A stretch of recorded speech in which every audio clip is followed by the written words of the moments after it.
Hi, I'm here at Cellar Studios with the legendary 60s psychedelic rock band, the Strawberry Alarm Clock. Say hi, guys! Hi! Please introduce yourselves to our audience. I'm Howie Anderson. I play guitar and sing. Mark Stephen Weitz, organ, piano, keyboards, and background vocals.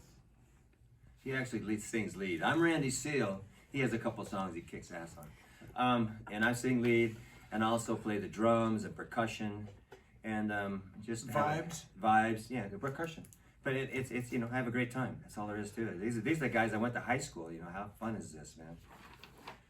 I'm George Bunnell. I'm the bass player and harmony singer, and he sings lead too. Yeah, that happens every once in a while. And I write songs.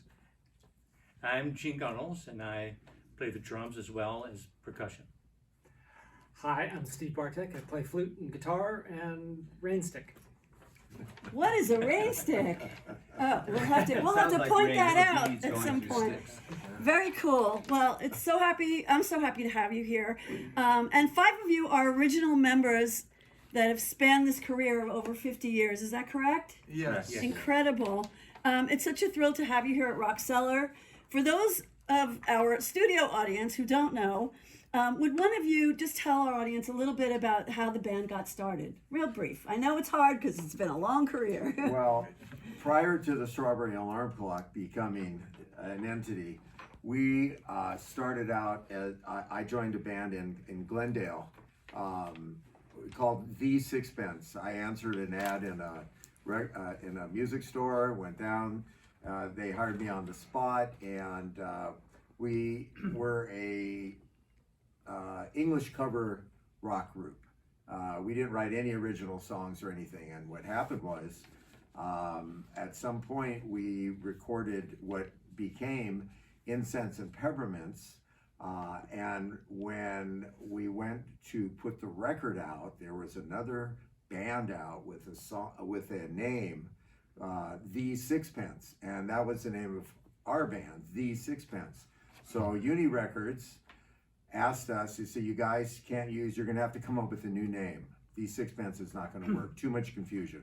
So we came up with the name Strawberry Alarm Clock, strawberry from Strawberry Fields Forever, alarm clock from alarm clock that was actually in the room making some noise, and we put the two together, and that's the way the name came up. And then then Uni released the record, Incense and Peppermints, and that's how we became the Strawberry Alarm Clock.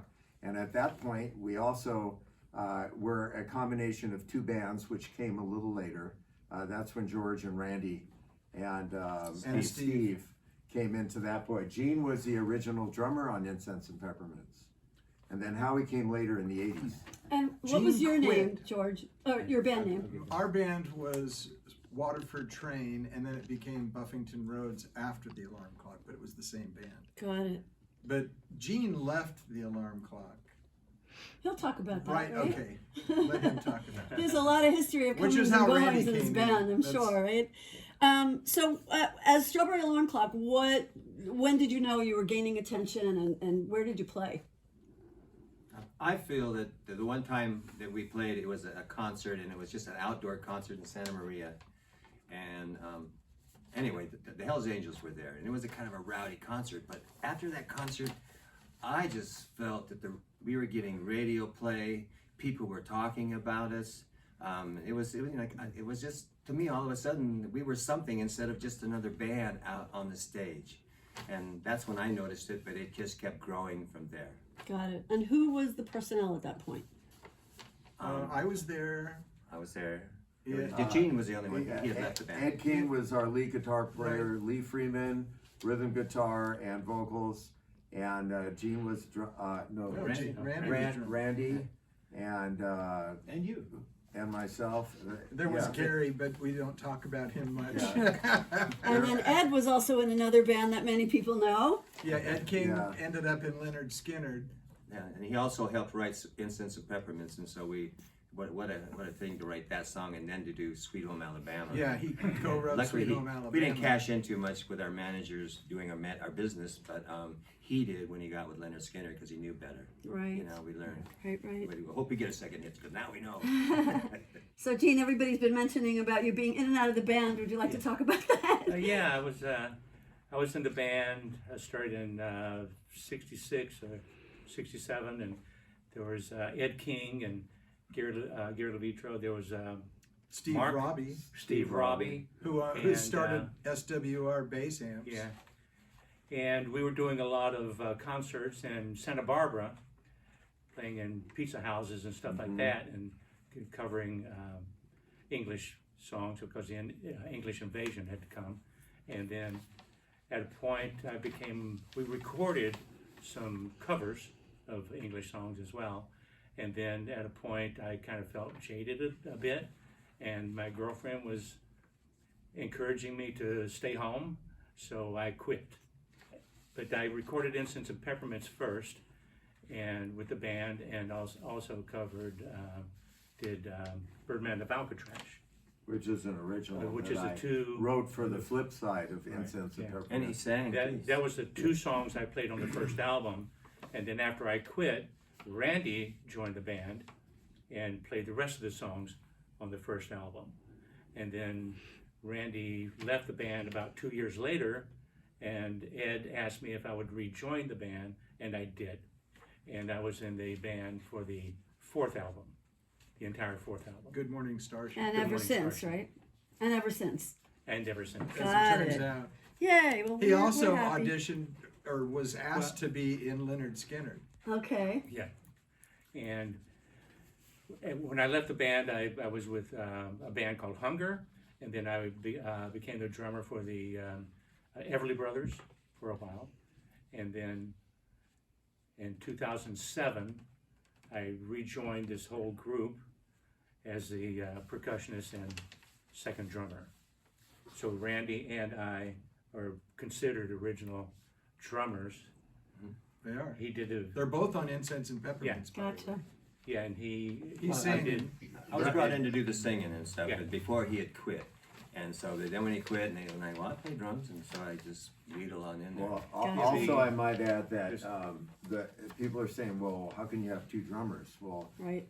Randy also doubles on the vibraphones, and he when he goes to play that, Gene takes over on drums, so that's where that comes in, and we use a fair amount of percussion in the band, so it really rounds out the sound. and helps it. Absolutely. Yeah. The big sound that you guys have. Yeah, Amazing. before So- the song became Incense and Peppermints, we recorded as an instrumental with Mark and Ed King and myself, and then very shortly after that, I left the band. And then, Yeah, the story about Incense and Peppermints, I'll take off on that.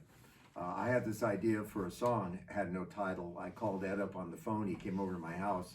I came up with this little ditty on the piano, and I said, Ed, what do you think? And he goes, well, let's do it. And I said, but I don't have a bridge. So we knocked it out in about 45 minutes. We had the completed music. We went into the studios with Gene, and we recorded, the three of us did all the music, the bass, the drums. Ed played bass, lead guitar, Gene played drums, and cowbell. Cowbell. Don't forget Cowbell. that. Cowbell. and who am I leaving out here? You. Lee? No, Lee didn't play on it. No. Only no. it was We're only talking about three. this No, week. as I played keys, I played organ and overdub piano and everything, and so we had a completed 3-minute and 16-second long music track with no lyrics. So we brought it to the attention of our producer, and he took the actual finished recording that we did at Art LeBeau's Original Sound Studio on Sunset Boulevard in early '67, and he sent it to John Carter. John Carter and Tim Gilbert in Colorado Springs, which were under contract with Frank Slayer, producer. They were in a band called The Rainy Days. They had a novelty hit called Acapulco Gold. Some of you may remember that. But they sent the tape back with John Carter playing the chords on a 6-string acoustic, singing Incense, Peppermint, with all the lyrics. we went to our producer's office on Hollywood Boulevard. He put it up on the speakers. We listened to it, and there it was. That was the birth of Incense and Peppermints. Wow, that's an They amazing came up with the story. title. The three of There's one more little Ed detail. and I actually wrote the music to it. So there's the other little detail was they had recorded, you know, Frank Slay already, they went in and recorded the instrumental without anything. And Frank Slay, the producer, liked that track but thought it should have lyrics and said that his guy, John Carter, had a title, a working title of Incense and Peppermints, but no body of lyrics to it. So he sent that tape that they made to John Carter in Colorado and had him write the lyrics, which he did. He said he did it with a rhyming dictionary because he only had Incense and Peppermints, and then, you know, he went through meaningless nouns and all that kind of thing. But that's a key thing, I think, in that. Right. Well, it was a huge hit, and it keeps coming back to live in movies and all over, right? Yeah. I heard it at Mel's Diner the other night. Yeah, I It's think that's unbelievable. hilarious. There's also one little, Era. yeah, it's great when you get to hear it. You're Uh-huh. arrested. That sounds, but there is one more twist in this song. When in the recording process, we all tried to sing lead on the lead vocal, and none of us were able to sound right. And when we played back, everybody took a The crack key at was the, wrong for everybody. yeah, and there was a 16-year-old kid sitting on the floor in the studio that day, was a guest of our manager, Greg Munford, and we said, hey Greg, he was starting his own band, and we actually even asked him after he sang the vocal if he wanted to be in the band. He goes, no, I got my own band, I don't want to join your band. But he went up and we ran the track, and his voice actually sounded the best. And our producer said, wow, we're going to have to keep that. And we all agreed, and that's Greg Munford's lead vocal on that song. That's great to know. Yeah. That's a piece of trivia right there. Right. Oh, yeah. Pretty awesome. He was only in the band for 4 minutes. Awesome. Oh, you only got one take? Yeah, one So- take. Pretty much. Circling back They only- about- everything was one take. Circling back about your personnel, so Howie is known as the newest member. Yes. Obviously not so new. I say that Not so tongue in new cheek, anymore. but why don't you talk about that? Yeah, let's see, 1986, Bruce Hubbard, who was the drummer at the time, who was also friends of the Taft kids over there. Yeah. John Walmsley had just left the band to play with Richard Marx, so there was a spot open for the guitar. I got handed a tape, learned everything on there, and auditioned, and here I am. So, I might add that George has been spearheading several reincarnations of the Strawberry Alarm, keeping alive. Him right. and Lee Freeman, and who was in James Hara played in the band for a while, and Yeah. Pete Wasner, and so there was John a time where the Walmsley band and- was, George was in charge of those projects, and I was asked to join a couple of times, and I was busy raising a family and running my business and stuff like that. So Got it. Well, you endured all that, and here you all are. How Yeah. about that? Yeah. Very cool. So I want to address Randy and his incredible kit, and we're going to pan over and look at that kit. Randy is the lead singer for most of the songs, drums, and plays the mallekat, which is a form of a vibraphone. And why don't you take it from here? Yeah, these drums are North. They're made in Canada at first. I was doing a drum clinic with Billy Cobham in Canada, and he was endorsed with this company. And when I saw him, and that was probably 75 or something, but when I saw them, I really loved them, and they just project amazingly. And then when I'm not playing drums, I work on boats, so I do fiberglass, so I knew I could take care of it. And this is all fiberglass and just coated. And anyway, I don't know, 20 years ago or something, I saw a set in a yard, and it was this set, but very rusty, very funky. And so I just said, man, I'm going to get that and redo it, you know. And so I just got it back to new again. And I'm just loving it. I mean, it just has a look that makes helps the band stand out. I mean, it helps me too, but it just has a look on stage that is just nice. And then with the mallekat, that's just an incredible instrument over here.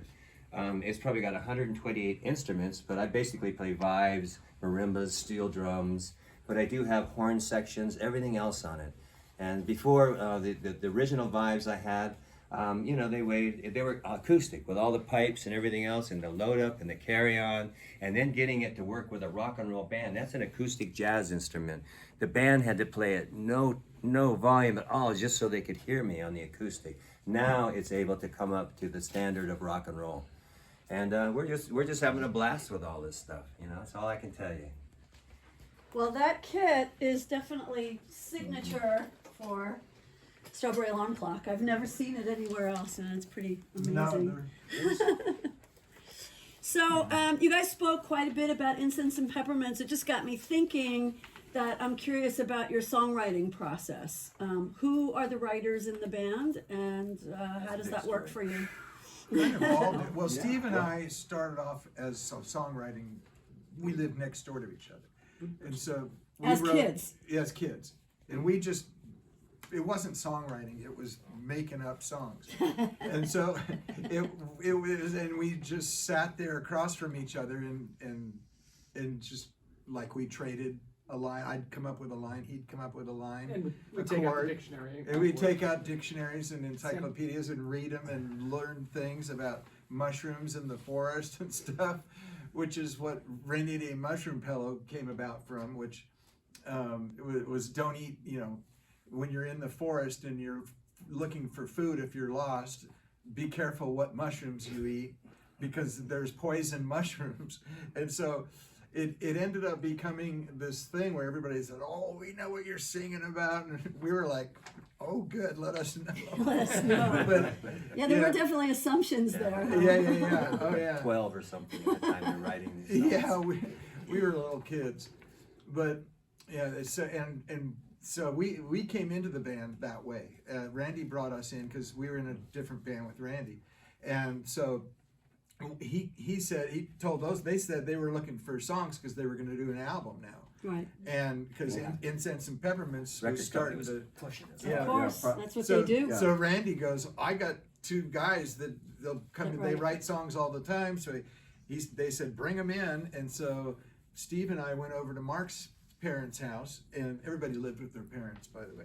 And so, so we went to The Mark's. guys in the band were 18 years old. Yeah. 17. 17, yeah, until, and then I was still, I think I just turned 18. But, so we went to Mark's house, and Ed King and Mark were the guys that were like the band leaders. And they plus, said, we were also writing. Ed and I were a writing team also. yeah, it's just you guys hadn't, well, yeah, you were. You wrote Incense and Peppermints. And the 3 songs after that. Yeah. That charted. Well, yeah, that was later. Yeah. But They needed them now. But yeah, so they said, "Oh, we love all these songs." So they wanted to record all the songs that Steve and I wrote. And then they said, "Would you come into the studio with us and you know, help us record them and, you know, play bass?" And I said, "Yeah," because Randy wanted me to play bass and not the other guy. He was rough to play with. Anyway, and then they wanted Steve to play his flute because Steve was playing flute on a couple of things, and anyway, so we went into the studio and did Worlds on Fire and Rainy Day Mushroom Pillow first, and then Steve, they asked Steve to be in the band, asked me to be in the band, and we went home to our moms. I think our dads drove us there or something. My dad or something. Yeah, and then we went home, and my mom goes, "No, you're gonna go to college," and because I was already enrolled at Chouinard Art School, and then Steve, he told his, you know, they want us to be in the band. Steve's mom was, you tell that part. Well, no, absolutely. But you were the youngest, It was- right? I was youngest. I was 15. He was only 15. Yeah. Amazing. So I was going to college. No ifs, No ifs, ands, or ands, or buts. buts. Yeah. So I went. Which it really paid off for him. I don't know if everybody I knows don't his regret it. I career, thank but my he's a mom. monster. Yeah. He's a monster. Yeah, orchestrator for Danny Elfman, and Yeah. we It was saw also you one of the on the big- big how many screen at the movies? Hollywood Bowl. Hollywood Bowl. Yeah. It's just I think incredible. Conducting. And he Yeah, ended it's like, up getting he was so bummed Yeah. out when we went on the road. And he was like, you know, bye. and we all are going on tour with the Beach Boys in Buffalo Springfield. You know, it was like pretty opposite things. But he made up for it. He ended up in Oingo Boingo as the lead guitar player Right. for their whole entire. Time together. Yeah. See, Incredible. they still play. Yeah, Yeah. they still do it. So That's now, incredible. as far as songwriting goes, everyone writes except me. We try to bring them into the fold, you know. But we sit around in the wherever we are, Yeah. and do the same thing. We bounce ideas off each Right. other, It seems to Yeah. be working. or we bring in an idea. Usually starts with something real simple like a bass. Or George may bring in a bass line. Oh wow, we gotta build on that. Yeah. Or I might bring something in and go, oh, that's catchy, you know. And everybody, that's usually the way songs start. It's very rare that we have a complete song completed and then we go, okay, here's the music, just play it. Some of them rewrite themselves Yeah. every time we play them. Well, that's the thing. That's a beauty. It's like- well, The I thing might. with Stephen Kalenich that we do is, and Stevie does his poetry over a song that it's an instrumental that we came up with. It was one of the things where I brought in a bass part, and the band kind of developed this thing over, you know, with my bass part, and we called it Persian Skies, and then, but Stevie, what is yours called? Galactic Symphonies. I did it in Europe all over. It's Galactic called Symphony. Galactic Symphonies. And so he recites that over our instrumental. Ours is an That instrumental. So it's particular like the, version is called A Tale of Man, or Beyond the Wings of Saturn. yeah, Beyond the Rings of Saturn. and Like and that. it's so much fun to do. We Stephen love it. Kalinich, everybody. Artist Legendary and poet. extraordinaire. Who often opens for your gigs, Yeah. Yes, he opens our which is show. wonderful. And you guys back his using spoken word. Yeah, it's Which I've really seen. fun. Yeah, Fantastic. it is pretty unique. So you guys, 50 years plus. I go heard figure. 55 today or something. Yeah, yeah, I'm 67, what year is counting. it? The music industry's changed a lot. You've endured all these incredible stories, and you're here to tell them. I remember that you did a new album cover. Yeah, we did a 50-year anniversary album cover. I got this idea on our first album called Incense and Peppermints, which was our title song. On So Unity there's the Records. original. Yeah, the original is on The on the on- right. Yeah, on the right. And this is a recreation we did a few years back. I thought, hey, as a 50-year anniversary, Sure. we should, Recreate the album. yeah, try to recreate the original album cover Yeah. as close as we can get it. Yeah. But this time we had Steve Bartek in the picture. He didn't appear in the first one because Steve was. Howie And and Yeah. I played Ed King. And then Howie came in as kind of the new lead guitar player for Ed King. So, and by With the Ed way, King's blessing. Yeah. I want you to know that when Ed King was alive, bless his soul, we did a concert in 2007, and Howie met Ed, they bonded, and Ed King said, guys, I approve of Howie. Oh. So that was a That was big. nice. He had some big shoes to fill, and he's been just ripping on his Stratocaster ever since.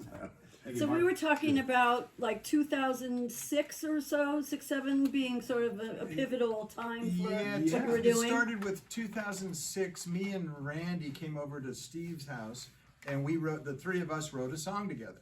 Which always we've how it done happens, before, right? and so we recorded it in Steve's studio, and then a gig came up, and it was supposed to be like in Philadelphia, and it was called the Psychedelic Summit with Vanilla Fudge and Iron Butterfly, and we thought, oh boy, this is great, and so Steve says, let's call Mark and get Mark, and let's try to be the real Strawberry Alarm Clock. So we told Mark that Steve's in, and Randy and I, and Mark went, I'm in, and so we started to rehearse. But then the gig fell through. The agents got in a big, Right. conflab about something or other, and the whole thing just fell apart. And then right after that, there was like another little thing that happened, which was, that TV show. I forget the guy, but it was it's a cable show, and they have bands come on, and I forget what it was called. But we were supposed to all go do it, remember? And then Ed didn't like the deal on that. And so he canceled it out. He says, no, these contracts are no good. And I forget that guy's name. Anyway. Oh, yeah. I know which one you're talking about. Yeah. That was another thing that was bringing Ed into the fold. Right, So, right. and then the Roger Ebert thing came up out of nowhere. The Roger Ebert's Contacts us. his people, his wife and their assistants. They have a film festival every year in Champaign, Illinois, called at the the university. Forgotten Yeah, Film the long, Festival. And overlooked Film Festival. Roger Ebert wrote the screenplay to Beyond the Valley of the Dolls, which the Strawberry Alarm Clock appeared and actually did 3 songs. That's amazing. In the movie. He wrote it into So the you script. were George, you take it were from- yourselves performing in it? Yes, I well, You that's played where yourself? Paul Marshall. Randy and I had left, and, Paul and Marshall Gene was was in in it. there. Gene Okay. came back. He was in that movie. But you were as the Strawberry See, Alarm I was Clock? out Yeah. of the band at that point. Oh yeah, I you didn't. quit I too. didn't play on that. I wasn't in the movie on that one. It was But, Ed King it and was, myself and Paul Marshall. Who was it? Paul Lee? Marshall and Lee, Ed, Lee. me, and Paul Marshall. Paul Marshall. Yeah, that's it, a They four-piece. performed on camera 3 songs. Roger Ebert, go ahead, asked if the band could go to Yeah. So Champaign. Robert Ebert, his people said he couldn't talk by this time. Yeah, But in Oh, he had 2007. cancer of the Throat throat. cancer, and yeah. So we were sort of his Make-A-Wish thing. Okay. Literally, and so they came to me and said, we want the whole original Strawberry Alarm Clock, and I said, oh whoa. I said, okay, well, it's going to take some doing, somebody has to come from Tennessee and they said, whatever it takes, we're going to put you guys up, we're going to pay for everything, we'll pay you guys, and it doesn't matter, whatever you need to do, whatever you need, we'll take care of it. So here we are at the Virginia George, Theater. Can I cut in real quick? Yeah. That it was only just to go. It wasn't to play yet. Remember when they invited us, right? No, it was It was to play. It was to Oh, play. okay, Yeah. okay. Never No, mind. because what their idea was for the movie, Roger Ebert's movie that he wrote the screenplay for, Beyond the Valley of the Dolls, was gonna close the whole show. And After a 3-day film festival, And then they're the doing that movie last. right. Yeah, and then the curtain would go up, and the whole original Strawberry Alarm Clock would be standing on Like stage. And we Surprise? performed a full It was- set. Oh, And that's we right. did it, and we did it with was great. Paul Marshall, Yeah. with Gene, with Ed King, Definitely a with highlight, huh? Steve, and with all of us, It was a Lee. reunion. and Lee Freeman. It had everybody. It had the whole. Except for Incredible. Jim Pittman, which was in Florida, and somehow maybe he didn't get the memo. I don't know. We, yeah. I got a funny It's aside on incredible. that. Remember, Ed King during our set went Freebird. He got Freebirded by Ed King. Oh, that's really funny. Yeah, I love telling that story. What was really funny was we were doing a sound check at that gig, and Steve they were getting his sound. He played a little bit of Dead Man's Party, his little guitar part. And the guy looks at me and he goes, "Oh my God, it sounded just like the record." And I said, That's the because I guy. was next to the sound guy, the stage guy, and I go, "It was, that's That is him." great. And then That is Ed great. did his little lick. Ed did "Sweet Home Alabama" when Yeah. it was his Yep. turn, and Dun, then dun, I dun, looked dun. over at the guy. He goes, "No way," and I So said, funny. "Yes." Yeah. I go, "Yep." That's So you guys continue to write, and are you planning to We're record writing, anything so new? we have new songs. Yeah.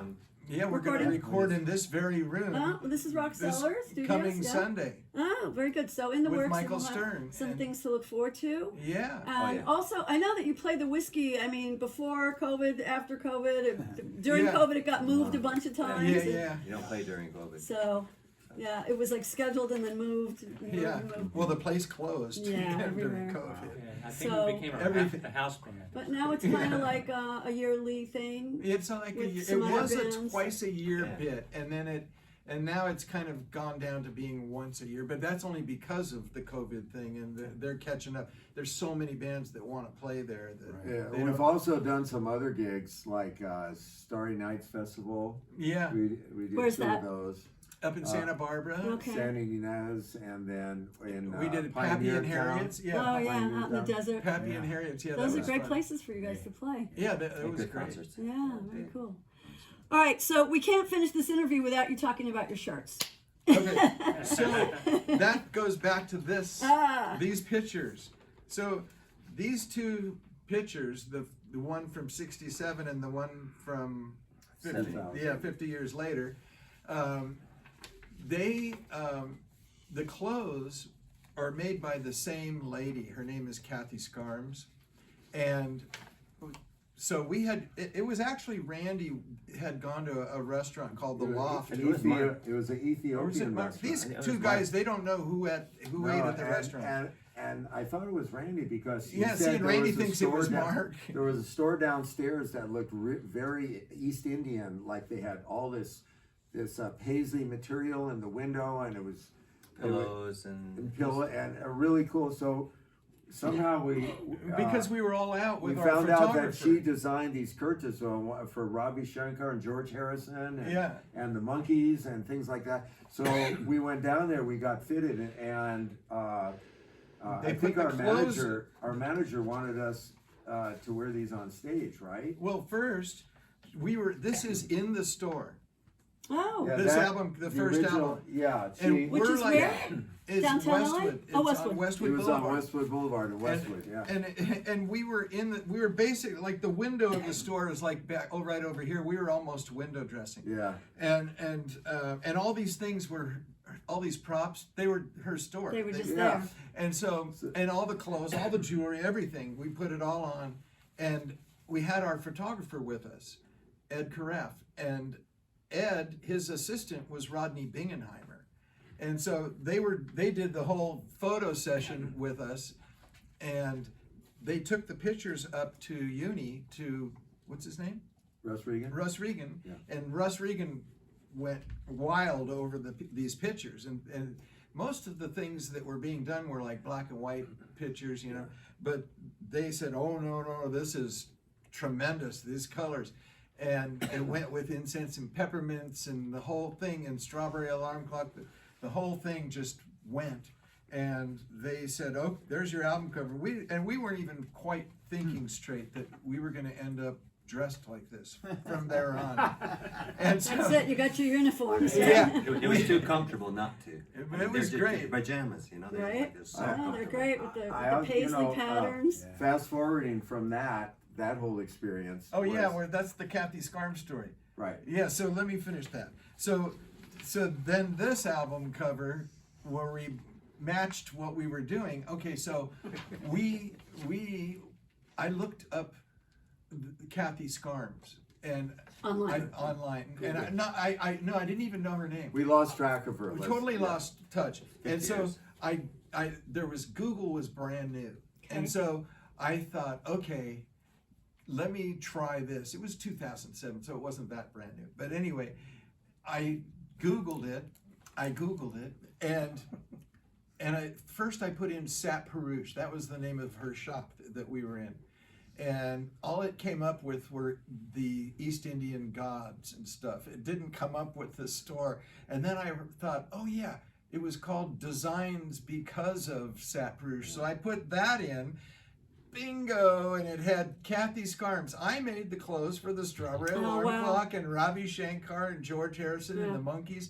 And so I thought, oh, there she is. And so I contacted her and I said, guess what? And I said, we want you to make Here we our are clothes. again, right? And we had to have new ones because the Yeah. ones that we originally had, Different some of fittings. us had them. They were like 5 sizes too small. Not his. This is one of his originals. No, it Oh, isn't. this- This is all new. I can't get into my It's other. such a great story. I But mean, yeah, I still have them though. Precious. I still have my original. I'd have to sew 2 of mine together. But so Take funny. them out a little. It's doable. But you know, Yeah. one thing that I thought was interesting about Incense and Peppermints and the whole story of this album cover is that, you know, Incense and Peppermints was not. It was a long, winding road to get that on Los Angeles airplay. I mean, nobody would play the record in Los Angeles because we weren't on the rotation of the top 40. And how we got that was, it was quite a story. It took about 6 months to get that, climb the ladder on that. We played every city, every small station. We had them playing in San Diego. We had it playing in Santa Barbara. We had it playing in Ventura. We had it playing in every little 5,000, but we couldn't get on the 50,000 watt radio station KHJ or anything. So somewhere in the mechanics of everything, there was a underground radio station called KBLA. It was an AM underground station, and the disc jockey was Dave Diamond, and he had a song at night around 12 o'clock called The Diamond Mind, and play on words, mind, and program. And people can call in and request songs that weren't even known in the regular world of rock and roll and stuff. So we had all our friends start calling Dave Diamond and flooding the lines with play Incense and Peppermints, play Incense. And mysteriously, a few weeks thereafter, and all of a sudden it popped onto the chart. Now, we don't know what was going on behind the scenes, but Dave Diamond was very instrumental in getting that song on LA Airplay. And once we were going down Sunset Boulevard and we heard our song come on the radio, we knew we finally made it into LA. And that was it. That was the most exciting thing in the world to ever hear a song that, when your song playing on the radio. Right. And that was before it got up to number one. That took several more that was a months. Yeah. That's fantastic. Took 6 months, actually. We were on tour at the Beach Boys when that happened. Right. It was November of 1967. And while we were on tour, the Beach Boys said, "You guys have no idea how hard it is to have a number one record." The record we started the tour with them on the 19th. Mark had just turned 22 on the 18th, I think. Yeah. And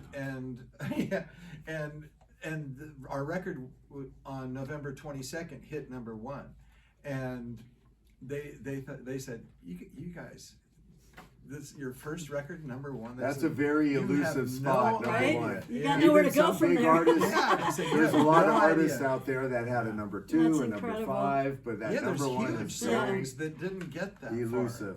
Well, one thing that's amazing to me is how you remember all of these details about stories like they were yesterday, and dates and locations and names of people that that you've worked with in your past. I'm screwed up in that department. Incredible.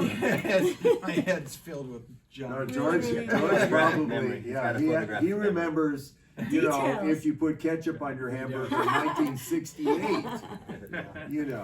So, how can our audience find you? Well, we have a website. Okay. And that is something that we locked ourselves into early on. StrawberryAlarmClock.com. We just did it right in the beginning of all that. So we have it, and it tells you what we're doing and where we're playing. Also, it's got all our merchandise on it. Yeah, we have Strawberry Alarm Clock t-shirts. Check it out. Yeah. And coffee mugs. I have one. Yeah. And CDs. Our last CD, we should talk about that one maybe a little. We did an album with this group right here in 2000. Well, we released it in 2012. That means people should be able to get it on Rock Cellar Magazine's marketplace, right? Yeah. I would expect. We have them. And then they're on our website too. But so it didn't start off as an album. It started off because Steve has a studio. So we were over there recording ourselves because we were going to start to play live. We were going to do a bunch of shows in 2007 for the Big 50. Anyway, while we were rehearsing, Steve said we should record and see what we sound like. So we're recording things, like Strawberries Mean Love, our old songs, and Rainy Day Mushroom Pillow, Incense and Peppermints. And so we were listening to how we sang and the harmonies, and then we started to do it. We started to craft these recordings that we were doing that were just to see how we were doing. And then we went in and started really fine-tuning the vocals, the harmonies and stuff, and putting, nice solos and whatnot together.